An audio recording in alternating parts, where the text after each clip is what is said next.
Welcome to Manna-Fest, hosted by international evangelist, teacher, and author Pery Stone. On today's program, you will experience a powerful right now word that will change your life forever. Enjoy unique insight into prophetic and practical truth as Pery ministers using biblical word studies, ancient Jewish history, and Hebrew customs that will cause the Scriptures to come alive as never before. It's time to feast on fresh manna, so get ready to be blessed and encouraged. And now, here is your host and teacher, Pery Stone. There are times that some of the greatest prophetic things happening are not visible to the natural eye, and I happen to be standing right now on dirt at Qumran, where the Dead Sea Scrolls were found by a little shepherd boy in a cave not far from here. But directly under my feet is something that you can't see that I know is here because it was discovered, and I'm going to be telling you about it because it is the beginning of a great fulfillment of a prophecy that a prophet by the name of Ezekiel saw many, many years ago, about 2,600 years ago or so. We want to welcome you to the Manna-Fest program today, and we're going to show you a prophecy from the prophet Ezekiel, and we're going to show you a dual application to it. But we're going to end up showing you how what's under here fits in with what you see over there and how it all connects together. It's good to have a couple of our buses. I got the red bus and the yellow bus and the blue bus. And yes, I tell you what, we're just having too much fun. This is crazy, isn't it? We're just having too much fun. All right, let me read to you a prediction that the prophet Ezekiel saw. The prophet Ezekiel is one of the prophets of the exile, they call him, and he has visions of what Jerusalem is going to be like in the future. As a matter of fact, when you go to the book of Ezekiel, and you can do that if you have a Bible right now at home, you'll discover that when you get to the book of Ezekiel, right around chapter 38 and 39 is the war of Gog and Magog, and then in chapter 40 it says, "In the visions of God he brought me into the land of Israel and set me upon a very high mountain which was by the frame of the city on the south."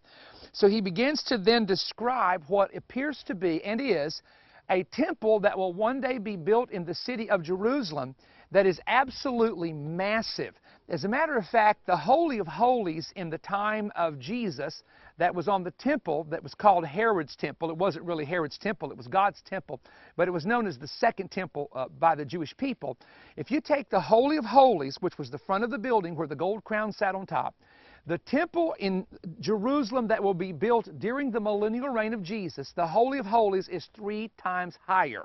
Many years ago, we came to Jerusalem and met a woman from the priestly family, a Kohanim, and she showed us an actual model of what the temple would be like. It is going to be fabulous. Now, and when you read the prophecy of Ezekiel, chapter 40, 41, 42, 44, 46, all the way to the end, he comes to chapter 47 and he says something very unusual. And I want to explain it to you this way. He describes that in that temple, which is going to exist one day in the city of Jerusalem, a water source that is going to come out from underneath the Temple Mount area, and that water is going to end up making its way all the way into the Dead Sea. In fact, according to the prophecy, half of the water will go to the Mediterranean, and half of it will come to the Dead Sea. Now, your Bible talks about the former sea and the latter sea, and it uses different words to describe it. But Jerusalem is 2,500 feet in elevation, and there's only 2 seas between it, the Dead Sea and the Mediterranean. That's it. So part of this water under Jerusalem will go one way and part will go another way.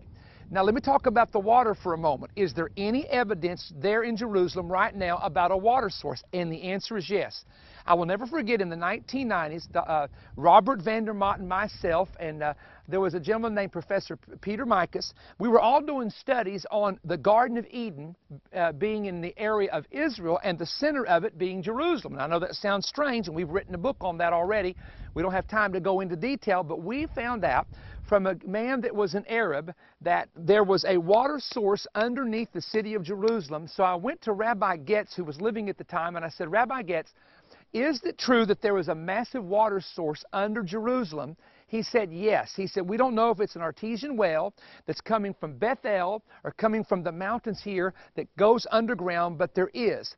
In the 1940s, we interviewed let me say that differently. We interviewed a man whose father in the 1940s was working at the Rockefeller Museum.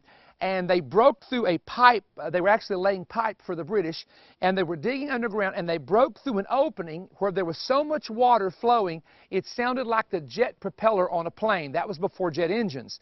And he described that to us.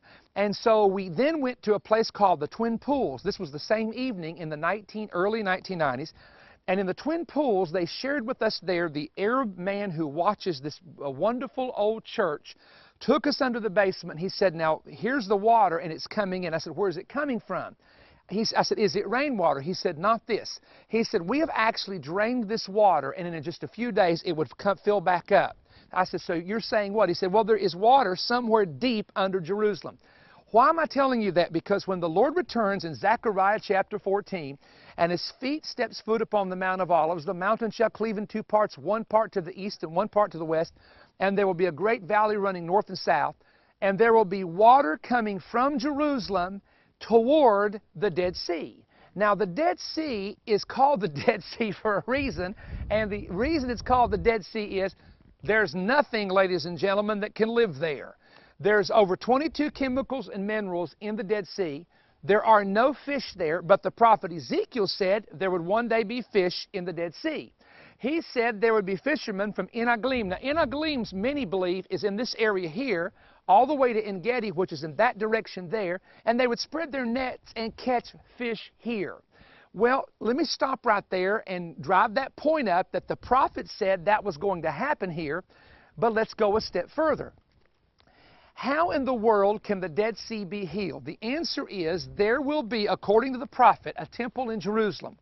When Jesus splits the Mount of Olives in Zechariah 14, there is water that comes from Jerusalem and starts pouring out into the sea.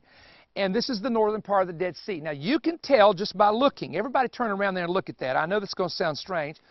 Can you see everything that's desolate and dry? The sea used to come all the way up to right here. Used to come all the way up. Look how much it's dried up. I'm telling you that when we came here in '85, it was nothing like this. It was all the way down there where those trees are growing, where that building is. Now look how it's drying up. Now the interesting thing is, when Jesus steps on the Mount of Olives and the water from Jerusalem comes here, this is what I want you to understand. Jerusalem is in this direction, and it's 2,500 feet in elevation. The Dead Sea is 1,300 feet below sea level. So here's what you've got.